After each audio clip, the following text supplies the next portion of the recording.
نبی پاک صلی اللہ علیہ وسلم نے راستے میں بیٹھنے میں منع کیا، لیکن فرمایا اگر بیٹھنا ہے تو تمہیں 5 کام کرنے پڑیں گے۔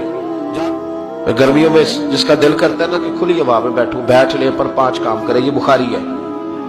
جس کا دل کرتا ہے نا سردیوں میں گلی میں بیٹھوں دھوپ لوں، تو پھر وہ کتنے کام کرے گا؟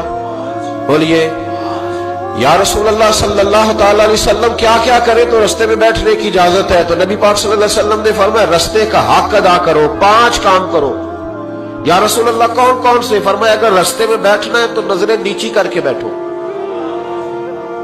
اس کو بھی اس کو بھی، آنے والے کو بھی اور جانے والوں کو بھی دیکھنے کی تمہیں اجازت۔ رستے میں بیٹھنا ہے تو پھر نظریں نیچی کر کے بیٹھو۔ رسول کریم علیہ السلام نے فرمایا رستے میں بیٹھنا ہے تو دوسری شرط ہے، یہ شرطیں 5 لگائی نبی پاک نے، یہ بخاری ہے۔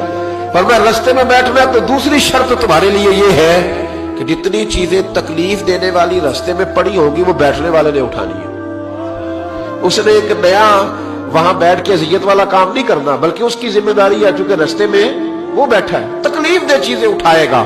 اور تیسری شرط نبی کریم علیہ السلام نے فرمایا تم پر ضروری ہے کہ تم نے سلام لینے والے کا جواب جلدی دینا ہے۔ رستے میں بیٹھنا ہے تو سلام لینے والے کا جواب جلدی دینا ہے۔ اور چوتھی شرط یہ ہے کہ تم نے رستے میں بیٹھے بیٹھے نیکی کا حکم دینا ہے اور برائی سے منع کرنا ہے۔ یہ 5 کام کرنے ہیں، پھر تمہیں رستے میں بیٹھنے کی اجازت ہے۔ یہ رستے کا حق ہے، اس کو ادا کرو تو رستوں میں